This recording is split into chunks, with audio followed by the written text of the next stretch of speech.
প্রিয় শিক্ষার্থীরা, আমরা নবম দশম শ্রেণীর 4.1-এর 7 নম্বর অঙ্কটা সলভ করার চেষ্টা করব। তোমরা মনোযোগ সহকারে দেখার চেষ্টা করো। প্রশ্নটা আমরা লিখে রাখলাম। এখন আমরা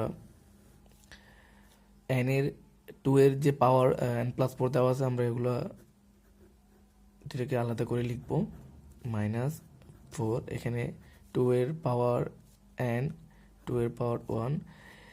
ভিত্তি যদি একই হয়, যদি ভাগ আকারে থাকে, আমরা জানি সূচকগুলো কি করতে হবে, বিয়োগ হয়ে আসবে, সাইন পরিবর্তন হয়ে আসবে।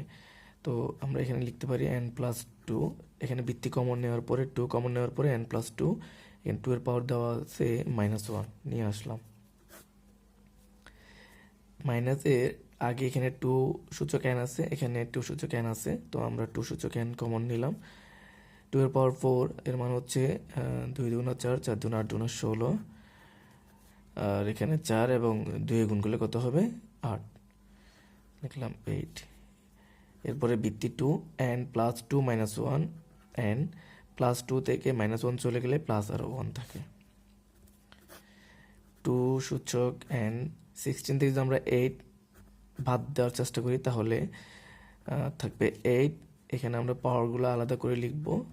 লিখার পরে আমরা 2 সূচক n আমরা কাটাকাটি করব। উপরে আমাদের থাকবে 8, নিচে 2 দ্বারা 8কে ভাগ করলে থাকবে কত 4 আনসার।